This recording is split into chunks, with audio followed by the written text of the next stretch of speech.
प्रिय विद्यार्थियों, online classes में आपका पुनः स्वागत है। राजनीति विज्ञान बीए थर्ड ईयर, और इसमें हम मार्क्स पर चर्चा कर रहे थे। कार्ल मार्क्स के सिद्धांतों पर चर्चा करते हुए आज इस चर्चा को हम आगे बढ़ा रहे हैं और एक नए सिद्धांत के साथ आज के शुरुआत कर रहे हैं। इतिहास की भौतिकवादी व्याख्या का सिद्धांत। इतिहास की भौतिकवादी व्याख्या का सिद्धांत। इस सिद्धांत को और भी कई नामों से कहा गया है। इतिहास की भौतिकवादी व्याख्या के सिद्धांत को इतिहास का आर्थिक नियतिवाद भी कहा गया है, क्योंकि इसके अनुसार सामाजिक परिवर्तन के नियम मार्क्स समझाना चाहते हैं। इतिहास का उदाहरण लेकर के उस दृष्टिकोण के आधार पर कार्ल मार्क्स सामाजिक परिवर्तन को समझाना चाहते हैं और उसमें आर्थिक तत्व का योगदान सर्वोपरि है। यह सामाजिक अवस्थाओं के निर्धारण में आर्थिक व्यवस्थाएं महत्वपूर्ण हैं, ऐसा उनका विचार है। उन्होंने अपने इतिहास दर्शन में भौतिकवादी अथवा आर्थिक दृष्टिकोण अपनाया है। इस कारण से उनके इस सिद्धांत को इतिहास का आर्थिक नियतिवाद या भौतिकवादी नियतिवाद भी कहा गया है।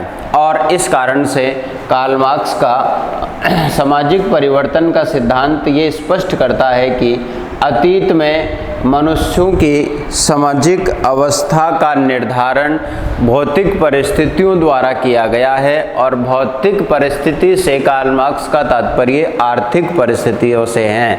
अर्थात पूर्व में जो हमने चर्चा किया था, उत्पादन की प्रणाली में जो परिवर्तन है या उपादान के कारकों में जो परिवर्तन है, वही मानव समाज की अवस्थाओं का निर्धारण अतीत में कर चुके हैं, और भविष्य में भी मानव समाज की अवस्थाओं का निर्धारण इन आर्थिक तत्वों द्वारा ही किया जाएगा। इस प्रकार इस कारण से इस सिद्धांत को आर्थिक नियतिवाद कहा गया। मार्क्स के इस इतिहास दर्शन की जो आधारभूत मान्यता है वो ये है कि इतिहास में होने वाले परिवर्तनों के पीछे विश्वात्मा की चेतना का कोई अस्तित्व नहीं होता है। ये सबसे महत्वपूर्ण बिंदु इस सिद्धांत का है। इतिहास में होने वाले परिवर्तन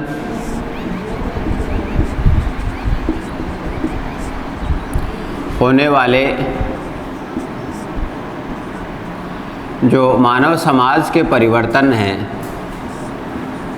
परिवर्तन में विश्वात्मा की चेतना, विश्वात्मा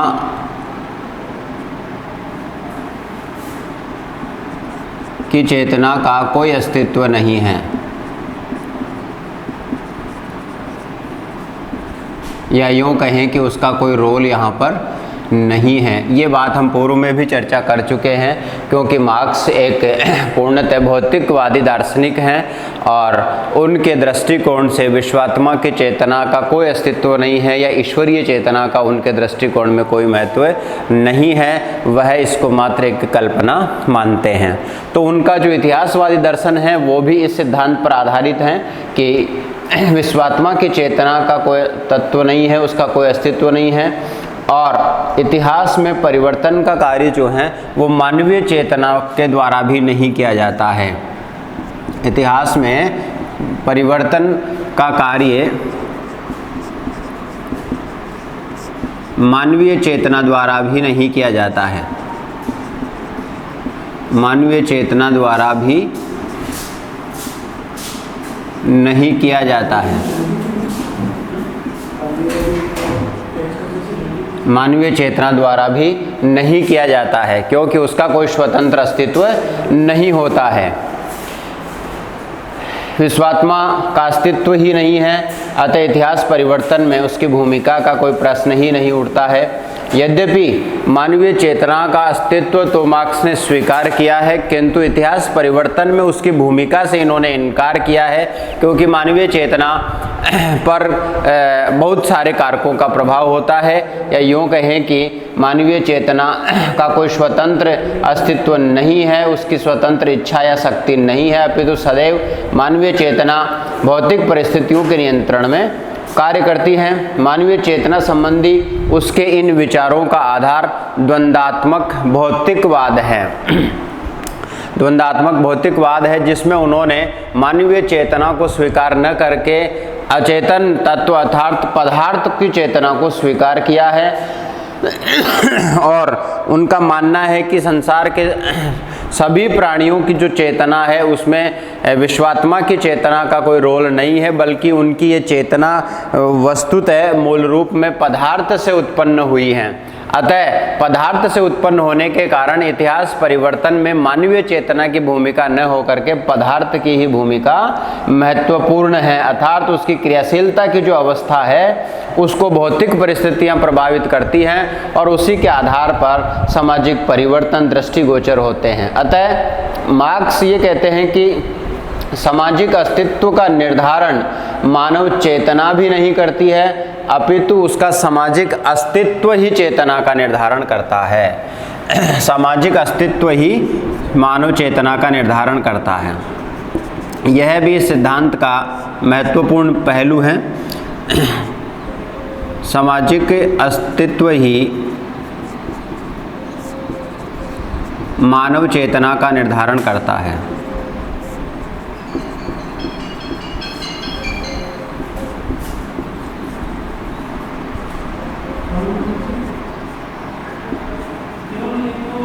मानव चेतना का निर्धारण करता है। यह उल्लेखनीय है कि मार्क्स ने भौतिक परिस्थितियों का अर्थ किसी समाज की आर्थिक परिस्थितियों को बतलाया है, जैसा कि हम पूर्व में भी चर्चा कर चुके हैं।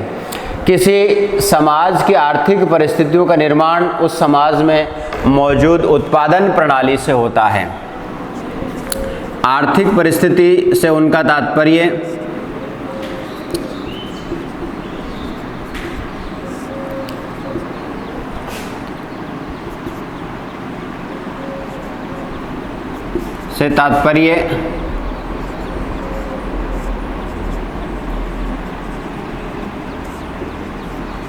उत्पादन की प्रणाली से होता है।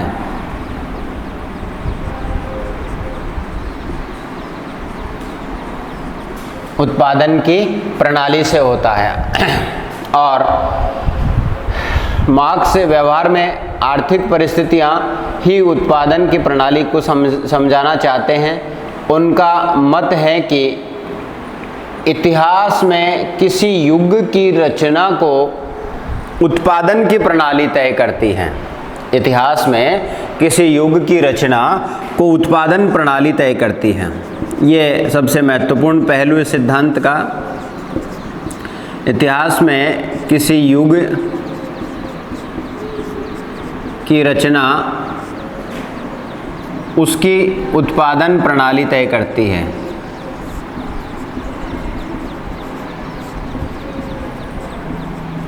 तय करती है या उत्पादन प्रणाली के अनुसार ही उस युग का निर्माण होता है, उसकी रचना होती है। अर्थात जिस समाज में उत्पादन की जैसी प्रणाली होगी वैसा ही उस समाज का सामाजिक, राजनीतिक और बौद्धिक जीवन होता है। मार्क्स यहाँ पर इतिहास परिवर्तन की दृष्टि से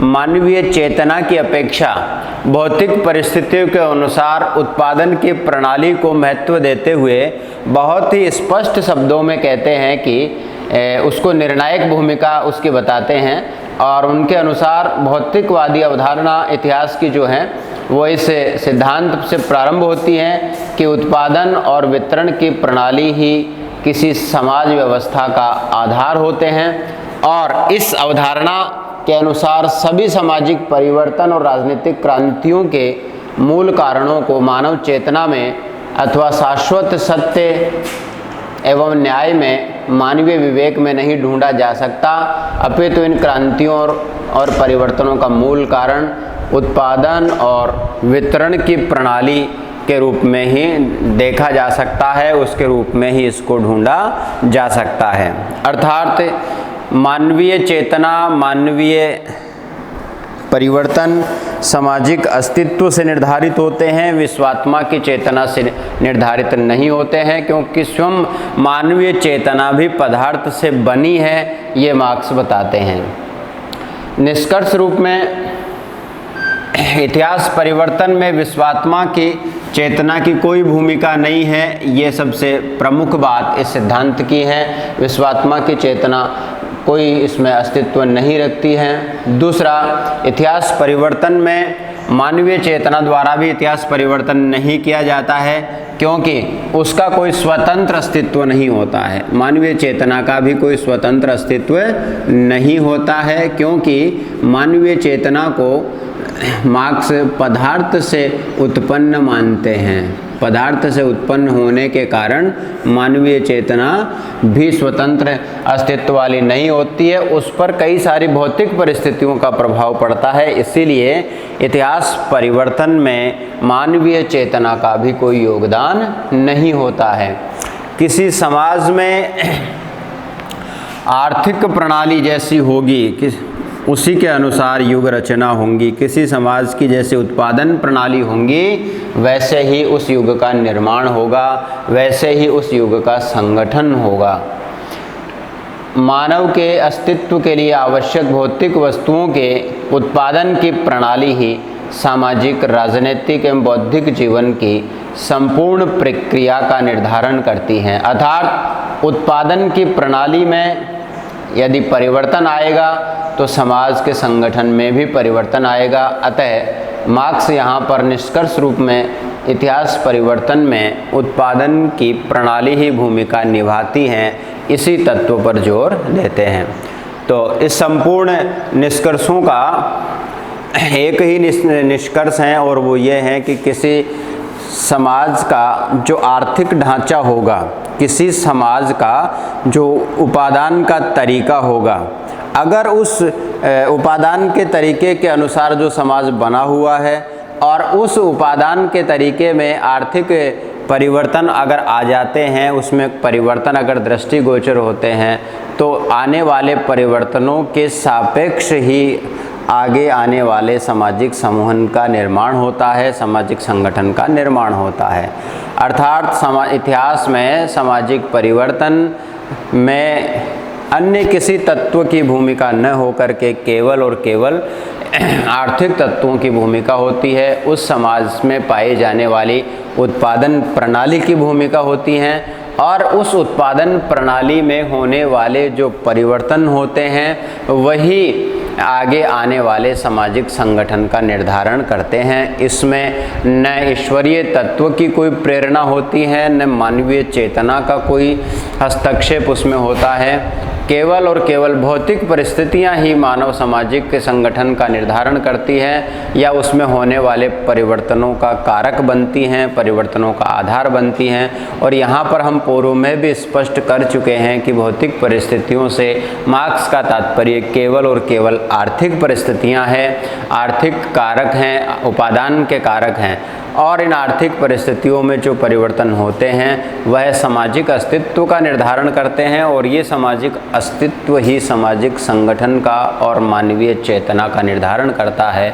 अर्थात इस सिद्धांत के अनुसार मार्क्स द्वंद्वात्मक भौतिकवाद के सार रूप यानी पदार्थ का यहाँ पर पुनः प्रकटीकरण करते हैं। इस सिद्धांत में पदार्थ के महत्व का पुनः प्रकटीकरण करते हैं, क्योंकि जैसा कि द्वंद्वात्मक भौतिकवाद में इन्होंने सृष्टि का मूल आधार पदार्थ को बताया और पदार्थ ही परिवर्तन का कारक होते हैं, उसी को पुनः प्रकटीकृत करके पदार्थ की आर्थिक अवस्थाओं में परिवर्तन को ही सामाजिक परिवर्तन का आधार घोषित करते हैं।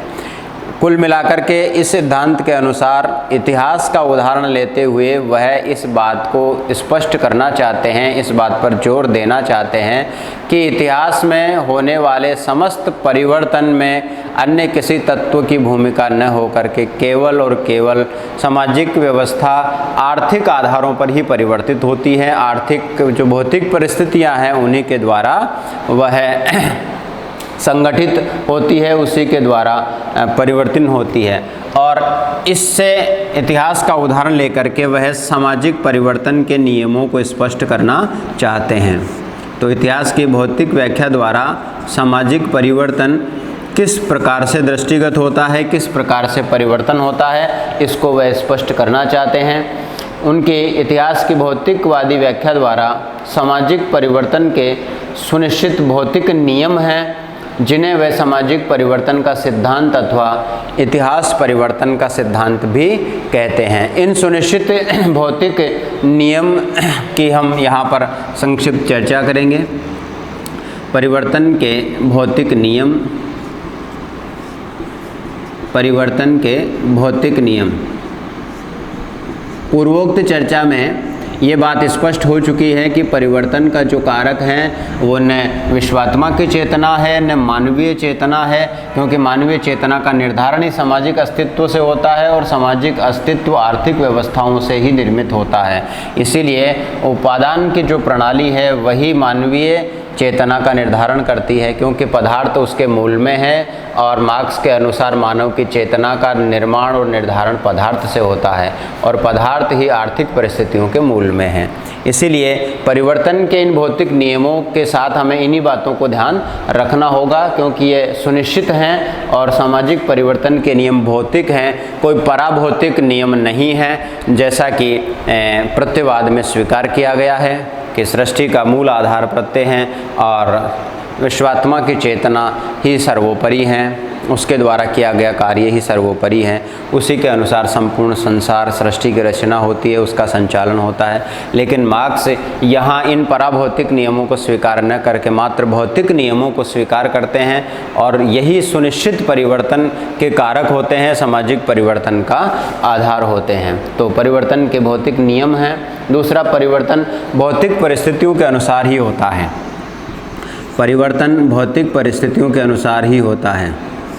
सामाजिक जो परिवर्तन है वो किसी रहस्यमयी परिघटना का परिणाम नहीं है, बल्कि भौतिक परिस्थितियों के अनुसार होते हैं। और हमें यहाँ पर समझना होगा कि भौतिक परिस्थितियों से मार्क्स का तात्पर्य आर्थिक परिस्थितियाँ हैं।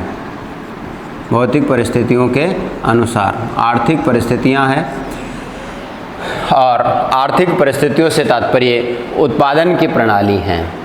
जब किसी समाज की भौतिक परिस्थितियों में परिवर्तन होता है तो उस समाज के विकास की अवस्था में भी परिवर्तन होता है। भौतिक परिस्थितियां बदलती हैं तो सामाजिक परिवर्तन दृष्टिगोचर होता है। भौतिक परिस्थितियों का सुनिश्चित अर्थ यहाँ पर मार्क्स ने बताया है। भौतिक परिस्थितियों का अर्थ, जैसा कि पूर्व में भी हम चर्चा कर चुके हैं, भौतिक परिस्थितियों से तात्पर्य उनका आर्थिक परिस्थितियों से है और आर्थिक परिस्थितियों का अर्थ उपादान के कारकों से हैं। आर्थिक परिस्थितियों का अर्थ उपादान के कारकों से हैं।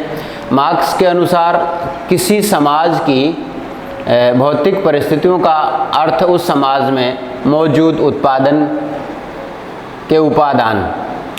उत्पादन के उपादान की दो मुख्य बातें हैं, उत्पादन के साधन और उत्पादन का तरीका। उत्पादन की तकनीक क्या है और उत्पादन के साधन क्या है, जिससे पूर्व में उन्होंने उपादान के कारक भी कहा है। जैसे ही इनमें परिवर्तन आते हैं वैसे सामाजिक परिवर्तन दृष्टिगोचर होते हैं। यहाँ मार्क्स समाज की विभिन्न अवस्थाओं का वर्णन करते हुए इसको और भी स्पष्ट करते हैं कि एज ऑफ प्रिमिटिव जो कम्युनिज्म है उसको छोड़ने के बाद समाज की जो तीन अवस्थाएं सामने आती हैं, दास अवस्था है, सामंत अवस्था है और पूंजीवादी अवस्था है। इसमें जैसे जैसे उपादान के कारकों में परिवर्तन हुआ, उत्पादन के तरीकों में परिवर्तन हुआ, उत्पादन के साधनों में परिवर्तन हुआ, वैसे वैसे सामाजिक संगठन भी परिवर्तित होता गया। इस बात पर वो जोर देते हैं। तो यहाँ पर भौतिक परिस्थितियों का सुनिश्चित अर्थ उत्पादन के तरीके हैं, उत्पादन के कारक हैं। उत्पादन के उपादान में परिवर्तन से सामाजिक परिवर्तन होता है। उत्पादन के उपादान से उत्पादन के उपादान से उत्पादन के उपादान में परिवर्तन से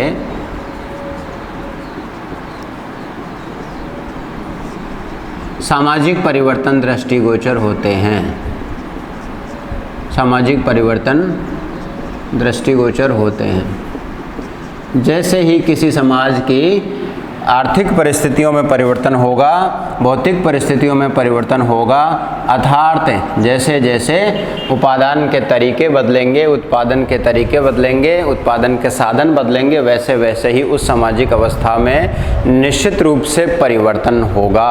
और यही इस सिद्धांत का मुख्य सार भी है, क्योंकि उपादान का अर्थ उनका भौतिक परिस्थितियों से है और भौतिक परिस्थितियों में परिवर्तन सामाजिक परिवर्तन का कारक बनते हैं। यही उनका महत्वपूर्ण सार इस सिद्धांत में है।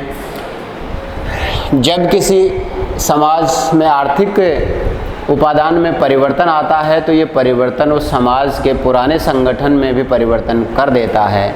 इस संबंध में मार्क्स कहते हैं कि पवन चक्की आपको सामंती अवस्था का समाज देती हैं और भाप से चलने वाली चक्की औद्योगिक पूंजीवादी समाज आपको देती हैं। भाप से चलने वाली चक्की औद्योगिक पूंजीवादी समाज देती हैं। मार्क्स बताता है कि उपादान के अनुसार ही समाज में दास अवस्था में भूस्वामी और दास बने, सामंती अवस्था में सामंत और दास बने, श्रमिक बने, और पूंजीवादी अवस्था में पूंजीपति और श्रमिक बने। तो उत्पादन के जो तरीके हैं, उत्पादन का जो कारक हैं, उसमें अगर परिवर्तन होता है तो सामाजिक परिवर्तन सुनिश्चित है। उस समाज में युग परिवर्तन दिखाई देता है। सामाजिक परिवर्तन व विकास में क्रांति की भूमिका।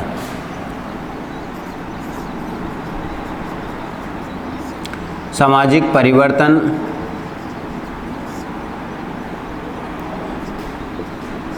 एवं विकास में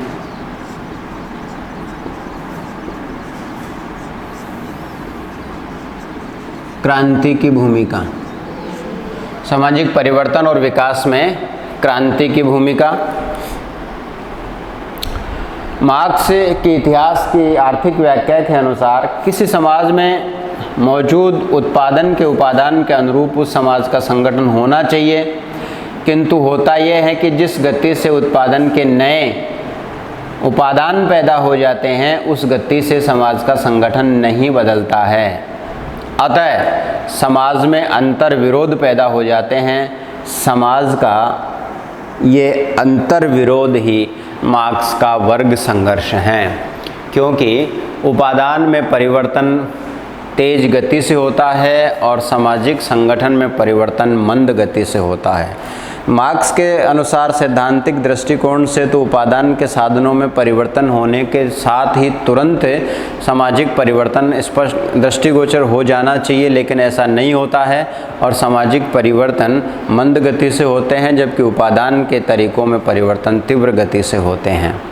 और ऐसा होने के कारण समाज का एक समूह बहुत एडवांस, बहुत प्रगत हो जाता है, दूसरा समूह बहुत पीछे या बहुत ही पिछड़ जाता है, जिस कारण से दोनों समूहों के बीच अंतर विरोध पैदा होता है। और ये अंतर विरोध आर्थिक द्वंद्व के आधार पर ही बनता है, आर्थिक द्वंद्व के आधार पर ही पलता है, उसके आधार पर ही बढ़ता है और वस्तुतः ये ही वर्ग संघर्ष को जन्म देता है, जिसका जिक्र हमने वर्ग संघर्ष के सिद्धांत में किया। और ये आर्थिक जो द्वंद्व की बाहरी अभिव्यक्ति के रूप में वर्ग संघर्ष पनपता है, उसमें आगे चल कर के क्रांति होती हैं, जिसको मार्क्स सर्वहारा की क्रांति कहते हैं। और जब ये क्रांति अपने चरम पर पहुंचकर सफल होती है तो निश्चित रूप से अगला सामाजिक परिवर्तन भी दृष्टिगोचर होता है। तो वो आर्थिक द्वंद्व की अभिव्यक्ति जो अंतिम परिणति के रूप में, क्रांति के रूप में सामने आती हैं, अगर वह क्रांति सफल होती है तो निश्चित रूप से नया सामाजिक परिवर्तन भी दृष्टिगोचर होता है। तो सामाजिक परिवर्तन में जो विकास है उसमें क्रांति की महत्वपूर्ण भूमिका है, या यूँ कहें कि सैद्धांतिक पहलू के साथ व्यवहारिक रूप से मानवीय जो पक्ष हैं, या यूँ कहें कि मानवीय जो सहयोग उसमें परिवर्तन में है, उसकी भूमिका को भी यहाँ पर स्वीकार करता है, या मानवीय प्रयासों को भी यहाँ पर मार्क्स जो हैं वो स्वीकार करते हैं। समाज में क्रांति होती है और इस क्रांति के अनुरूप उपादान के अनुरूप सामाजिक संगठन की रचना होती है। इसके अलावा सामाजिक परिवर्तन में समाज की चिरस्थायी अवस्था भी नहीं होती है। समाज की कोई चिरस्थायी अवस्था नहीं होती हैं। चिरस्थायी अवस्था नहीं होती हैं, अर्थात सामाजिक परिवर्तन निश्चित रूप से होते हैं, ये मार्क्स भी स्वीकार करते हैं। नए उपादान पैदा होते हैं, सामाजिक संगठन में परिवर्तन होता रहता है। इस प्रकार समाज कोई भी अवस्था स्थायी और शाश्वत रूप से प्राप्त नहीं करता है। मार्क्स ने अपने काल तक 4 प्रकार की सामाजिक अवस्थाएं स्वीकार की हैं। पहली आपके आदिम साम्यवादी अवस्था, दूसरा दास अवस्था, तीसरा सामंतवादी अवस्था और चौथा पूंजीवादी अवस्था। ये चारों घटनाएं या सामाजिक परिवर्तन के ये 4 तरीके या 4 संगठन मार्क्स के जीवन काल तक दृष्टिगोचर हो चुके हैं, जिसको मार्क्स स्वीकार करता है। और आगे वह 5वें स्टेप के रूप में सर्वहारा के समाज की संकल्पना प्रस्तुत करते हैं, सर्वहारा के संगठन की संकल्पना प्रस्तुत करते हैं। और छठे यानी अंतिम प्रकल्प के रूप में कार्ल मार्क्स का जो लास्ट अल्टीमेट है या लास्ट गोल है जिसको वे अचीव करना चाहते हैं, उसके रूप में वर्ग विहीन राज्य विहीन समाज के संगठन की कल्पना मार्क्स की है। तो इन उदाहरणों से निश्चित रूप से ये कहा जा सकता है या मार्क्स ये स्पष्ट करना चाहते हैं कि समाज हमेशा से एक अवस्था में नहीं रहता है और समाज की कोई चिरस्थायी अवस्था नहीं है। समाज बदलता रहता है और बदलने के पीछे उत्पादन के तरीकों में परिवर्तन ही मूल कारक हैं, जिसको मार्क्स भौतिक परिस्थितियाँ या आर्थिक परिस्थितियों के नाम से बताना चाहते हैं। तो इतिहास परिवर्तन में जो मार्क्स की स्थितियां हैं वो निश्चित रूप से चिरस्थायी समाज को स्वीकारणीय नहीं है। अब इसमें सामाजिक परिवर्तन और विकास की कुछ अवस्थाओं का जिक्र भी मार्क्स के द्वारा किया गया है, जिसमें वह 6 अवस्थाओं का उल्लेख करते हैं। पहला आदिम साम्यवादी अवस्था, सामाजिक अवस्थाएं या यूँ कहें कि सामाजिक विकास की अवस्थाएं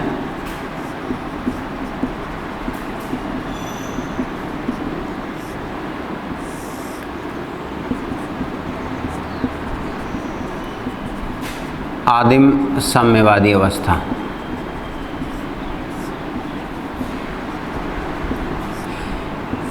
एज ऑफ प्रिमिटिव कम्युनिज्म, आदिम साम्यवादी अवस्था।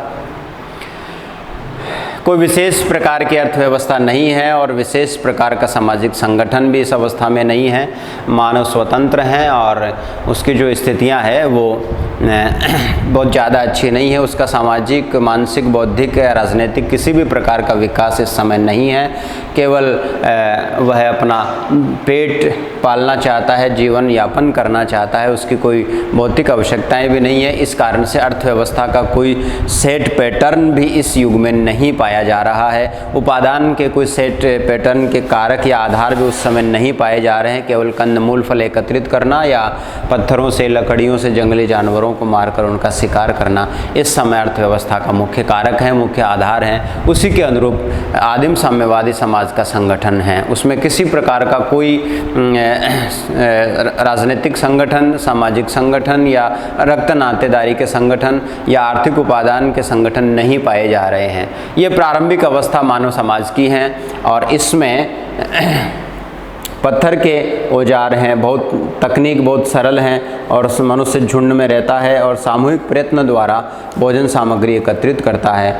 इसमें उत्पादन के साधन और जो सामग्री है उस पर सामूहिक नियंत्रण है, अर्थात यूँ कहें कि निजी संपत्ति का अस्तित्व इस सामाजिक अवस्था में नहीं है। जो भोजन सामग्री है मनुष्य की, उस पर सबका नियंत्रण है, एक अकेले का नियंत्रण नहीं है। इसीलिए इसको साम्यवादी अवस्था भी कहा गया। और उत्पादन के जो तरीके हैं या जो कारक हैं, जो साधन हैं, वो बहुत ही सरल हैं, सामान्य हैं। और सबसे बड़ी जो बात इस युग की है वो ये है कि निजी संपत्ति का या निजी संपत्ति की अवधारणा का जन्म इस युग में नहीं हुआ है। जैसा कि पूर्व में भी हम चर्चा कर चुके हैं, मार्क्स के वर्ग संघर्ष सिद्धांत में आर्थिक द्वंद्व का मूल कारण निजी संपत्ति का भाव है। निजी संपत्ति का स्वामित्व ही आर्थिक द्वंद्व का मूल कारण है। तो इस अवस्था में सामाजिक परिवर्तन, सामाजिक विकास की इस अवस्था में ऐसा कुछ भी नहीं पाया जा रहा है। निजी संपत्ति के अभाव में कोई सामाजिक वर्ग नहीं है। मार्क्स के अकॉर्डिंग हैव्स और हैव नॉट्स यहाँ पर नहीं पाए जाते हैं, अर्थात संपन्न और विपन्न की अवधारणा नहीं है। अवस्था प्रारंभ होती है, दास अवस्था, एज ऑफ स्लेवरी। दास अवस्था के प्रारंभ होने का कारण निश्चित रूप से उपादान के कारकों में परिवर्तन, उपादान के कारकों में परिवर्तन, उपादान के कारकों में परिवर्तन। यहाँ केवल पत्थर और लकड़ी के औजार हैं और कोई औजार नहीं है। पत्थर और लकड़ी के द्वारा शिकार करते हैं, लेकिन यहाँ कुछ परिवर्तन आ रहा है। मनुष्य ने जैसे अग्नि का आविष्कार कर लिया है, पहिए का आविष्कार हो गया है। ये कुछ ऐसे महत्वपूर्ण आविष्कार हैं जो उपादान के तरीक़ों को बदलने में सक्षम हो रहे हैं। और यहाँ पर पत्थर के जो औजार हैं उनकी जगह धातु का औजार बन चुका है। कृषि, पशुपालन की शुरुआत हो चुकी है। इसके साथ ही समाज में निजी संपत्ति, विवाह, परिवार तथा राज्य जैसी संस्थाओं का उदय होने लगा है, क्योंकि मानव के शारीरिक विकास के साथ साथ उसका मानसिक विकास भी हुआ है और मानसिक विकास ने इन तत्वों को जन्म दिया है। और जैसा जैसा उसमें देखा गया कि इस परिस्थिति में परिवर्तन से उसे ये फ़ायदा हो सकता है या इसको इस प्रकार से करने से उसे ये फ़ायदा मिल सकता है, वैसा वैसा ही नियमबद्ध करना उसने शुरू कर दिया, उसका पालन शुरू कर दिया, जिससे पारिवारिक संबंधों का विकास हुआ, विवाह जैसी संस्था का विकास हुआ और सामूहिक रूप से राज्य जैसी संस्था का विकास भी अस्तित्व में आता है। इसमें उपादान के कारण से आर्थिक वर्गों का उदय होता है और जिन लोगों ने उत्पादन के साधनों पर अधिकार कर लिया उन्होंने स्वामी वर्ग का निर्माण किया। और स्वामी वर्ग के व्यक्तियों ने जिनके पास में उत्पादन के साधन नहीं थे उनसे बलपूर्वक उत्पादन कार्य कराया और इस वर्ग के लोगों को दास कहा गया। यहीं से समाज में स्वामी और दास नामक दो वर्गों का उदय होता है। स्वामी और दास नामक दो वर्गों का उदय होता है। यहाँ पर कृषि, पशुपालन महत्वपूर्ण आर्थिक कारक बन चुके हैं, उपादान के कारक बन चुके हैं। यहाँ पर केवल शिकार करना था, शिकार और कंदमूल फल, कंदमूल एकत्र करना। साधन केवल लकड़ी और पत्थर के औजार है। यहाँ पर कृषि पशुपालन से परिवर्तन दृष्टिगोचर होने लगा है। दो अवस्थाएं, स्वामी और दास। मार्क्स के शब्दों में शोषक और शोषित, हैव्स और हैव नॉट्स। जिनके पास में उत्पादन के साधन आ गए वो स्वामी बन गए, जिनके पास में नहीं आए जो उनके अधीन रह गए वो दास वर्ग।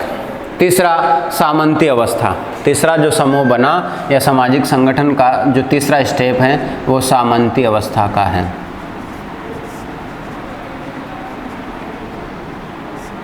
सामंती अवस्था, उपादान के साधनों में पुनः परिवर्तन होता है। मनुष्य कृषि और पशुपालन से कुछ आगे बढ़ने लगता है। खेती के लिए लोहे के हल बनने लगते हैं। कपड़ा बुनने के लिए हथकरघे का आविष्कार होता है, जिसके परिणाम स्वरूप बागवानी, कपड़े का व्यवसाय, कृषि, पशुपालन आदि बढ़ते हैं। जब समाज में उत्पादन के पुराने उपादान की जगह उत्पादन के नए उपादान आ जाते हैं तो समाज में पुराने आर्थिक वर्गों की जगह नए आर्थिक वर्गों का उदय हो जाता है। यहाँ पर मुख्य साधन भूमि थी और इस पर जिस वर्ग का अधिकार था वह सामंत कहलाए। उत्पादन का मुख्य आधार भूमि है और जो अधिकारी था वो सामंत बन गया। जिनके पास में भूमि नहीं थी या उत्पादन के कारकों या तकनीकों पर जिनका अधिकार नहीं था वो लोग इनके अधीन, भूमिहीन वर्ग जो था वो उन्होंने इनके अधीन श्रम किया और वह किसान वर्ग कहलाया। वह किसान वर्ग कहलाया। स्वामी और दास की जगह अब सामंत और किसान हो गए। सामंत और किसान। दो सामाजिक वर्गों का उदय हुआ। मार्क्स के शब्दों में शोषक और शोषित, शोषक हैं सामंत और शोषित हैं किसान। जिनके पास उपादान के कारकों का पूर्ण एकाधिकार है, भूमि का एकाधिकार है, वो सामंत की भूमिका में आए, और जिनके पास ऐसा कुछ नहीं है, वो इनके अधीन रह करके अपना पेट पालते हैं, अपना श्रम करते हैं, मजदूरी करते हैं, वो किसान कहलाए। और ये उपादान का जो परिवर्तन था उसने इस प्रकार के सामाजिक संगठन को जन्म दिया। इस प्रकार सामाजिक अवस्था में शोषक वर्ग सामंत था, शोषित वर्ग किसान थे। दोनों के वर्गीय हित एक दूसरे के विरुद्ध थे, अतः उनमें वर्ग संघर्ष हुआ, वर्ग संघर्ष था। अगला जो स्टेप था वो था पूंजीवादी अवस्था का। पूंजीवादी अवस्था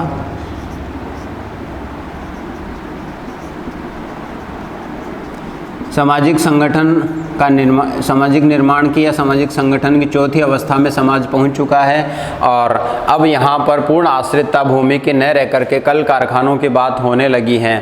जो साधन संपन्न थे उन्होंने भूमि के एकाधिकार के साथ साथ ही उत्पादन के तकनीक में परिवर्तन होने के कारण से आर्थिक संसाधनों का प्रयोग करते हुए बड़े बड़े कल कारखानों का निर्माण करना भी प्रारंभ कर दिया। 18वीं शताब्दी में औद्योगिक क्रांति हुई, मशीनों के रूप में उत्पादन के नए साधन दिखाई पड़े तथा उत्पादन की नई तकनीक भी अपनाई गई।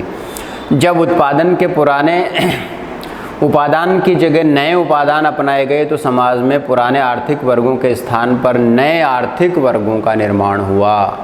लेकिन वर्ग हमेशा से दो ही बने रहे हैं। इस समाज में उत्पादन के मुख्य साधन कल कारखाने थे और जिन लोगों ने इन पर अपना स्वामित्व कायम किया उनको पूंजीपति वर्ग कहा गया, और जो लोग अपने रोजी रोटी कमाने के लिए इन कारखानों पर अपना श्रम बेचते हैं उन्हें श्रमिक कहा गया। इस सामाजिक अवस्था में शोषक वर्ग पूंजीपति होता है, शोषित वर्ग श्रमिक होता है। इन दोनों के वर्ग या हित एक दूसरे के विरुद्ध होते हैं, अतः उनमें वर्ग संघर्ष अनिवार्य हैं। ये चारों सामाजिक अवस्थाएं मार्क्स के समय तक गठित हो चुकी है। दो अवस्थाओं का प्रिडिक्शन मार्क्स यहाँ पर करते हैं। इनके अनुसार पांचवी जो अवस्था है वो समाजवादी अवस्था है, एज ऑफ सोशलिज्म। पांचवी जो अवस्था है वो समाजवादी अवस्था है, एज ऑफ सोशलिज्म, जिसमें मार्क्स संसाधनों पर संपूर्ण समाज के अस्तित्व को स्वीकार करते हैं या उसके स्वीकारोक्ति की घोषणा करते हैं, भविष्यवाणी करते हैं। मार्क्स ने पूंजीवाद का विश्लेषण करके घोषणा की कि भविष्य में पूंजीवाद का अंत सुनिश्चित है और उसके स्थान पर समाजवाद की स्थापना होंगी, जिसकी कुछ मुख्य विशेषताएं इस प्रकार से होंगी कि राज्य की शक्ति पर एक सामान्य वर्ग, जिसे मार्क्स सर्वहारा वर्ग कहते हैं, वो नियंत्रण स्थापित कर लेगा। ये पूंजीवाद के नाश के उपरांत बनने वाले समाज के संगठन और आर्थिक संगठन पर मार्क्स का पूर्वानुमान है, प्रेडिक्शन है। इसके अनुसार जो शोषित वर्ग है वह राज्य सत्ता पर नियंत्रण करेगा, जिसे मार्क्स सर्वहारा की सत्ता कहते हैं, सर्वहारा का शासन कहते हैं। और वह सर्वहारा की तानाशाही स्थापित करेगा और ये तानाशाही पूंजीपति वर्ग का अंत कर देंगी। समाज में उत्पादन तथा वितरण पर निजी स्वामित्व का अंत कर दिया जाएगा और इन दोनों पर संपूर्ण समाज के अस्तित्व की स्थापना होगी।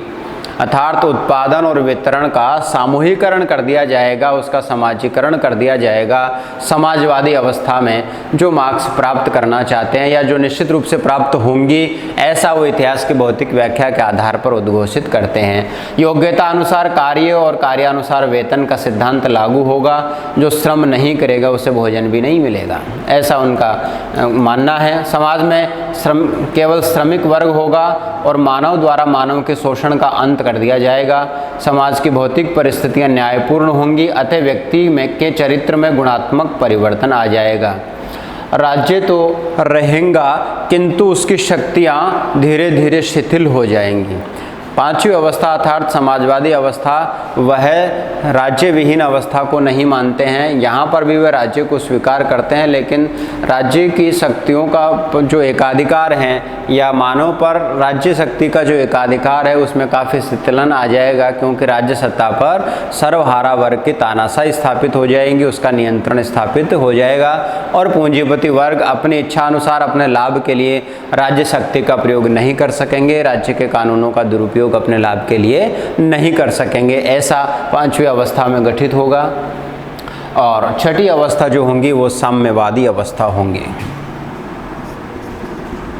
साम्यवादी अवस्था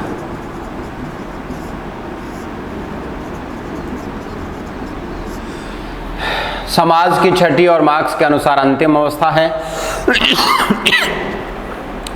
समाजवादी अवस्था का उत्कर्ष होने पर समाज में केवल श्रमिक वर्ग रह जाएगा, अतः वर्ग विहीन समाज की स्थापना होंगी। जब समाज में वर्ग नहीं होंगे तब स्वतः ही राज्य भी क्रमशः समाप्त हो जाएगा। मार्क्स ये बताते हैं कि ये वर्ग विहीन तथा राज्य विहीन अवस्था ही साम्यवादी अवस्था है।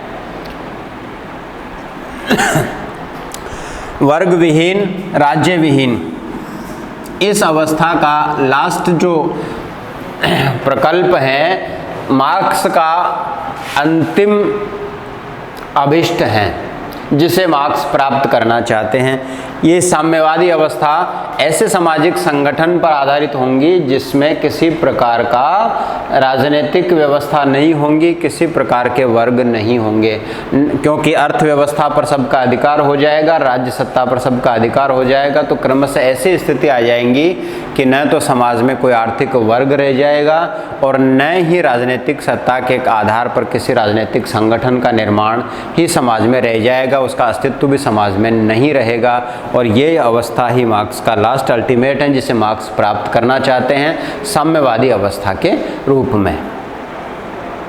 इस समाज में प्रत्येक व्यक्ति अपनी योग्यता अनुसार कार्य करेगा और उसकी आवश्यकता अनुसार उसको वेतन या वस्तुएं प्राप्त होंगी। मार्क्स के अनुसार ये समाज की न्यायपूर्ण अवस्था होंगी। और इस प्रकार मार्क्स ने जो विशेषताएं बतलाई थी उन विशेषताओं के अकॉर्डिंग सामाजिक संगठन की कोई चिरस्थायी अवस्था नहीं है। मार्क्स ने इतिहास का वर्णन करते हुए ये स्पष्ट किया है कि इन अवस्थाओं में समाज कभी भी एक स्वरूप में नहीं रहा है और कुछ समय के बाद में वह दूसरे चरण में चला गया है, दूसरे स्वरूप में समाज पहुंच चुका है। इसके बाद जो है इतिहास के भौतिकवादी व्याख्या की आलोचनाएं भी हैं। इतिहास के भौतिकवादी सिद्धांत या इतिहास के आर्थिक व्याख्या के सिद्धांत की आलोचना करेंगे, जिसमें आलोचना का प्रमुख बिंदु है कि इसको ऐतिहासिक नियतिवाद भी कहा जा सकता है, न कि इतिहास की भौतिकवादी व्याख्या, क्योंकि मार्क्स ने जो इसमें उद्घोषणा किया है उसका सार अंश यह है कि इतिहास में होने वाले परिवर्तनों में जो है निश्चित नियमों के अनुसार जब परिवर्तन होते हैं तो उसमें किसी प्रकार के परिवर्तन की गुंजाइश न तो पूर्व में थी और न ही भविष्य में थी, भविष्य में हो सकती है। तो इस प्रकार इतिहास की जो भौतिकवादी व्याख्या है, निश्चित क्रम से जब 6 अवस्थाएं उदय होंगी इतिहास में मानव समाज का जो क्रम उन्होंने दिया है उसमें मानव सामाजिक विकास के पूर्ण निश्चित नियम भी बताए हैं और सामाजिक विकास के क्रम और प्रक्रिया में किसी प्रकार के बदलाव की न तो अतीत में गुंजाइश थी और न ही भविष्य में उस क्रम में किसी प्रकार के बदलाव की गुंजाइश होंगी।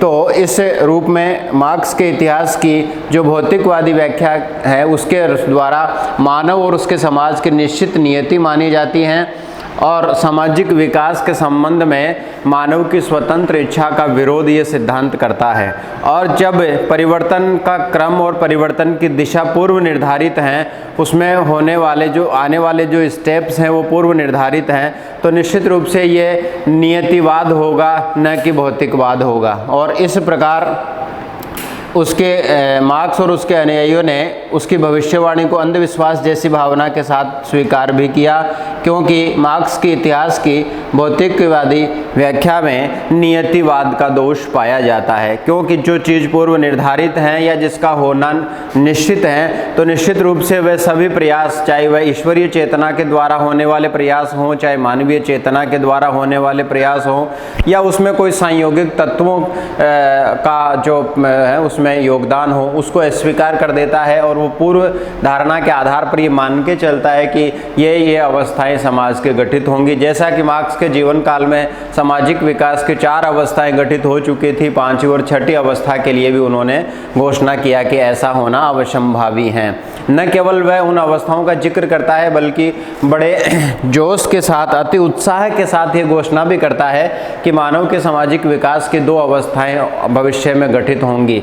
अर्थात वह एक तरीके से नियतिवाद का पोषक है, नियतिवाद का समर्थक है। जैसा कि उसने अपने मूल बिंदु में ये कहा कि वह विश्वात्मा की चेतना को स्वीकार करता है, लेकिन विश्वात्मा की चेतना को स्वीकार करने के साथ ही वह इस अंतर्द्वंद में भी दिखाई देता है कि उसने एक तरीके से नियतिवाद को स्वीकार किया है, क्योंकि पूर्व में जो घटनाएं घटित हो चुकी हैं और भविष्य में जो घटनाएं घटित होंगी उनका निश्चित क्रम बताना इस बात का स्पष्ट संकेत है कि एक तरीके से मार्क्स के विचार ऐतिहासिक नियतिवाद के अतिवादी दोष से रंजित पाए जाते हैं। दूसरा, परिवर्तन के कारक की इन्होंने व्याख्या नहीं की है। मार्क्स ने परिवर्तन के कारक की व्याख्या नहीं की है। परिवर्तन के कारक की व्याख्या नहीं की है।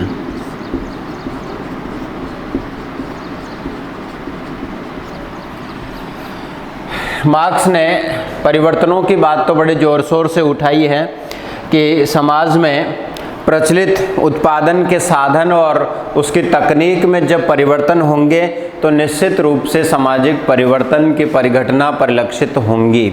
लेकिन वह ये बात बताने में असमर्थ रहे हैं या स्वयं अस्पष्ट इस बिंदु पर रहे हैं कि ये परिवर्तन क्यों होंगे। पूर्णतः असफल रहे हैं कि स्वयं उत्पादन के साधन और तकनीक में ये परिवर्तन क्यों होंगे, या उत्पादन के साधन और तकनीक में जो परिवर्तन है उनका इनिशिएटिव कौन होगा या उनको इनिशिएट कौन करेगा, किस कारण से ये स्वमेव जो हैं परिवर्तन को अग्रसर करने का माध्यम बनेंगे, ये बात स्पष्ट करने में वह जो है स्पष्ट नहीं कर पाए हैं या असफल रहे हैं। जैसा कि द्वंदात्मक भौतिकवाद की आलोचना में भी हमने जिक्र किया था कि पदार्थ में परिवर्तन से ही संपूर्ण परिवर्तन दृष्टिगोचर होते हैं और पदार्थ में चूंकि गति पाई जाती है, तो मार्क्स वहाँ भी ये बताने में असफल रहे थे कि स्वयं पदार्थ में गति कहाँ से उत्पन्न होती है, पदार्थ की गति को इनिशिएट कौन करता है। तो द्वंदात्मक भौतिकवाद की उस आलोचना की तरह ही ऐतिहासिक नियतिवाद या ऐतिहासिक भौतिकवाद में भी मार्क्स की यह आलोचना गंभीर आलोचना है कि वह ये नहीं बता सके कि ये उत्पादन के तकनीक और साधनों में परिवर्तन कैसे प्रारंभ होंगे। इसके साथ ही विकास का कारण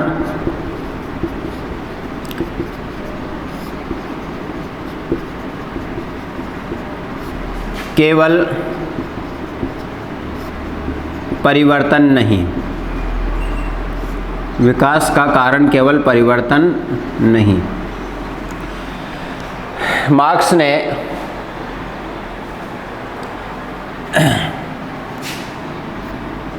आर्थिक परिवर्तन, मार्क्स ने बड़ा जोर देकर इस बात को स्पष्ट किया कि जो भी परिवर्तन होंगे उसी के द्वारा विकास होगा और ये परिवर्तन आर्थिक तत्वों पर आधारित होंगे।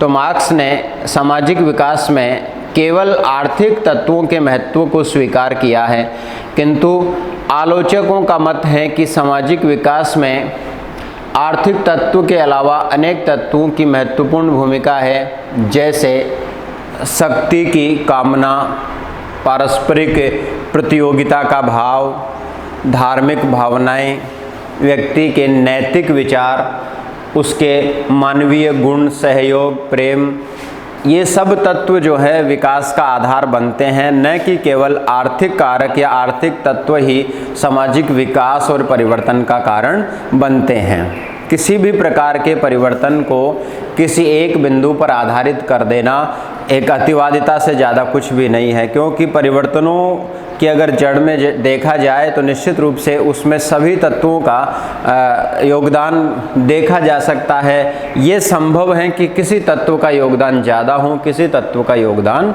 कम हो, और परिवर्तन के जो कारक हैं उनके लिए प्रेरणा के तत्व जो हैं वो भी विभिन्न स्थानों पर पाए जाते हैं, विभिन्न विचारों में पाए जाते हैं। केवल एक आर्थिक तत्व में ही परिवर्तन के कारक नहीं पाए जा सकते हैं। तो आर्थिक तत्व को परिवर्तन का एकमात्र आधार स्वीकार करना किसी भी दृष्टिकोण से उचित नहीं कहा जा सकता है। ये भी मार्क्स के इस सिद्धांत की एक महत्वपूर्ण आलोचना है। इसके अलावा ऐतिहासिक तथ्यों की दृष्टि से भी इसका सीमित महत्व है। ऐतिहासिक तथ्यों की दृष्टि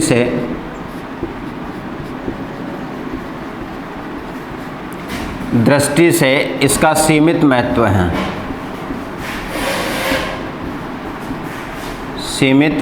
है। मार्क्स के ऐतिहासिक नीतिवाद का ऐतिहासिक दृष्टिकोण से भी सीमित महत्व है, क्योंकि उसने जिन ऐतिहासिक तथ्यों के आधार पर इतिहास में मानव समाज की अवस्थाओं का उल्लेख किया है उसमें कई सारी अवस्थाएं पूर्ण रूप से अनैतिहासिक हैं। जैसे कि उसने प्रिमिटिव एज ऑफ कम्युनिज्म की बात की, आदिम साम्यवादी अवस्था की बात की, वह पूर्ण रूप से ऐतिहासिक नहीं कही जा सकती हैं। और उसने जिस दास और सामंती अवस्था का जो विवरण दिया है वह केवल कुछ यूरोपीय देशों से ही मेल खाती हैं, उसका बाकी दुनिया के देशों से कोई विशेष जो है ऐतिहासिक आधार पर उसके आंकड़े नहीं मिलाए जा सकते हैं या नहीं बताए जा सकते हैं। केवल पश्चिमी यूरोप के इतिहास में ये बात दिखाई देती है। इस प्रकार दास और सामंती अवस्था पूर्वी यूरोप, ऑस्ट्रेलिया, अमेरिकन महाद्वीप, एशिया, अफ्रीका के इतिहास से बिल्कुल मेल नहीं खाती हैं। और आलोचक ये मानते हैं कि मात्र पश्चिमी यूरोप के आधार पर, पश्चिमी यूरोप के इतिहास के आधार पर संपूर्ण मानव जाति के इतिहास की तुलना करना या केवल पश्चिमी यूरोपीय जो मानव समुदाय हैं उसके इतिहास के आधार पर संपूर्ण मानव जाति के इतिहास को एक मान लेना एक गंभीर त्रुटि होंगी। न केवल त्रुटि बल्कि तथ्यों का, आंकड़ों का एक गलत विश्लेषण होगा जिसके आधार पर संपूर्ण मानव जाति के इतिहास को एक नहीं माना जा सकता, या एक तरीके से मानव इतिहास में भ्रम पैदा करने वाली स्थितियां हैं।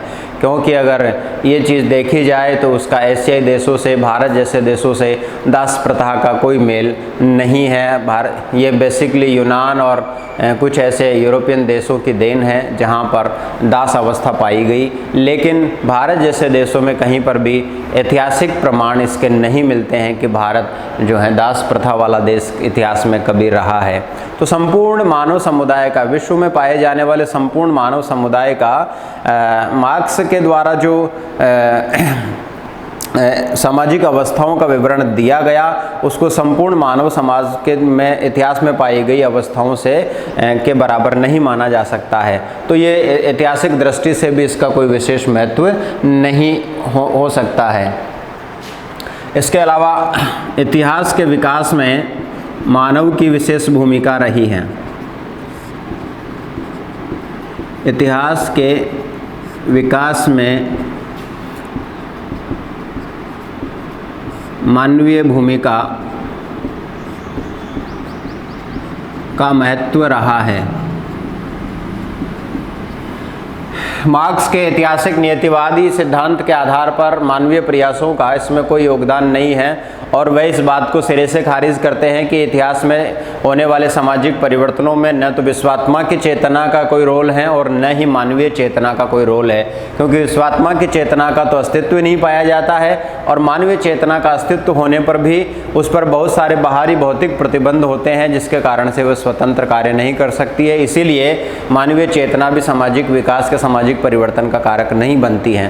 तो कुल मिलाकर मार्क्स ने मानवीय प्रयासों को ऐतिहासिक परिवर्तन या सामाजिक परिवर्तनों के लिए पूर्णतः स्वीकार किया है, या किसी भी दृष्टिकोण से मानवीय प्रयास जो हैं सामाजिक विकास या सामाजिक परिवर्तन का कारक बनते हैं, वो इस बात को स्वीकार नहीं करता है। लेकिन अगर एक निरपेक्ष विश्लेषण सामाजिक परिवर्तन का ऐतिहासिक दृष्टिकोण से किया जाए तो मानवीय प्रयासों को किसी भी दृष्टि से यहाँ पर भुलाया नहीं जा सकता, किसी भी दृष्टि से मानवीय प्रयासों को यहाँ पर झुठलाया नहीं जा सकता, क्योंकि स्वयं मानव चेतना समाज के आर्थिक ढांचे का निर्माण करती है और वस्तुतः मानव चेतना किसी समाज के नैतिक और धार्मिक ढांचे को बनाती है और फिर इस ढांचे के अनुसार उस समाज का आर्थिक ढांचा विकसित होता है। मैकाइवर कहते हैं कि किसी समाज का आर्थिक ढांचा उस समाज के नैतिक और धार्मिक ढांचे के अनुसार ही विकसित होता है, न कि आर्थिक ढांचे के अनुसार उसका नैतिक और धार्मिक ढांचा विकसित होता है। तो निश्चित रूप से नैतिक और धार्मिक ढांचे को बनाने का कार्य मानवीय चेतना है, मानवीय प्रयास है, मानवीय कार्य हैं जो उस समाज के आर्थिक ढांचे का गठन करते हैं। तो इतिहास परिवर्तन में, इतिहास के विकास में मानव की महती भूमिका है, इसे स्वीकार नहीं किया जा सकता है। इसके अलावा इतिहास में संयोग के तत्व की उपेक्षा की है। मार्क्स ने इस सिद्धांत में इतिहास में संयोग के तत्व की उपेक्षा, संयोग के तत्व की उपेक्षा की है। संयोग के तत्व की उपेक्षा की है। मार्क्स ने अपने इतिहास दर्शन में न केवल मानव चेतना के तत्व की उपेक्षा की, किंतु इतिहास में संयोग तत्व की उपेक्षा भी की है। आलोचकों का मत है कि इतिहास में कई बार ऐसे संयोगिक तत्व उत्पन्न होते हैं, ऐसे संयोग बनते हैं जो मानव इतिहास में सामाजिक परिवर्तन का बहुत बड़ा आधार उपलब्ध कराते हैं, बहुत बड़े कारक के रूप में सामने आते हैं। तो संयोग तत्व जो हैं बहुत महत्वपूर्ण हैं। उदाहरण के लिए यदि जर्मन ने लेनिन को रूस जाने की इजाज़त न दी होती तो संभवतः साम्यवादी क्रांति का कुछ और ही स्वरूप होता। तो ये संयोगिक तत्व था जिसने बहुत बड़ा सामाजिक परिवर्तन लेकर के आया, बहुत बड़ा आर्थिक परिवर्तन लेकर के आया। तो निश्चित रूप से संयोग के तत्व की महत्वपूर्ण भूमिका है इतिहास में होने वाले कई सारे और कई बड़े परिवर्तनों के पीछे। इसके अलावा इतिहास का पूर्ण और सूक्ष्म निर्धारण कर पाना संभव नहीं है।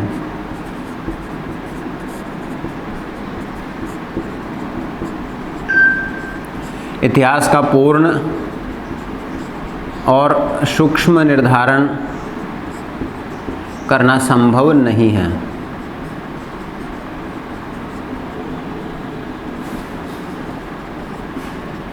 मार्क्स ने जैसा कि पूर्ण रूप से ऐतिहासिक निर्धारण करने का प्रयास किया है, सूक्ष्म निर्धारण करने का प्रयास किया है, उसने इतिहास के आदि, मध्य और अंत को भी प्रकट करने का प्रयास किया है कि मानव समाज का इतिहास कहाँ से प्रारंभ होता है और उसका अवसान किस रूप में होगा।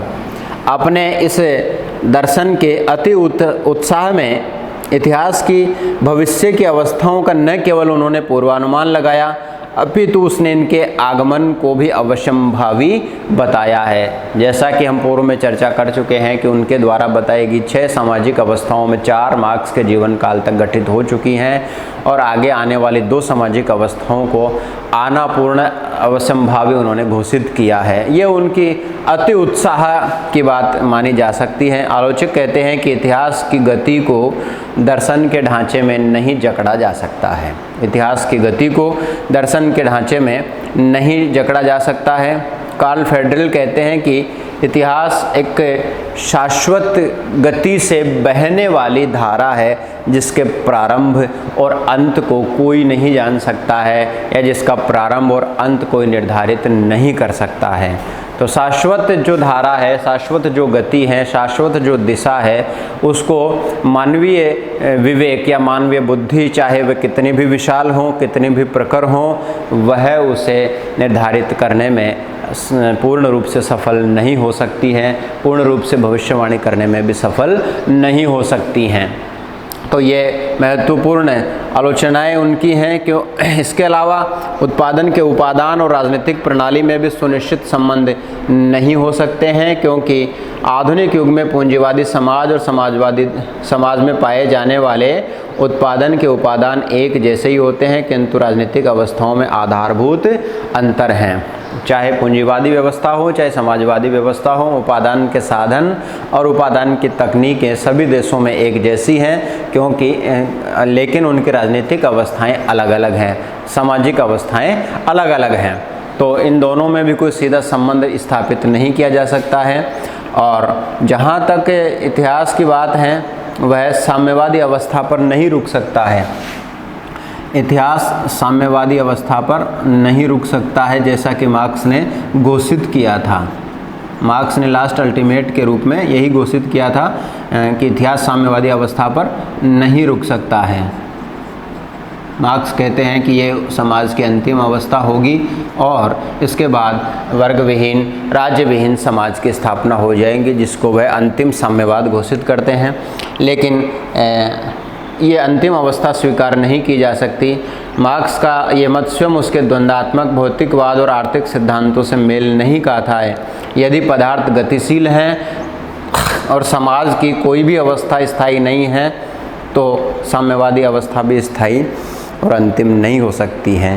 तो इस प्रकार ये महत्वपूर्ण आलोचना इस सिद्धांत की।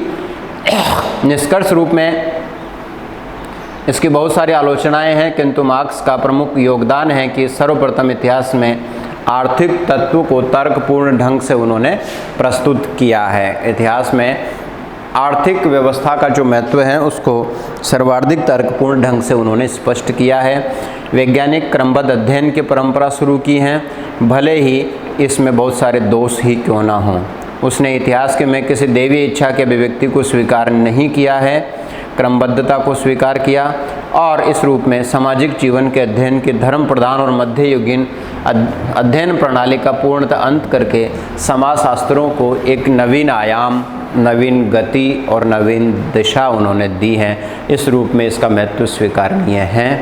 धन्यवाद।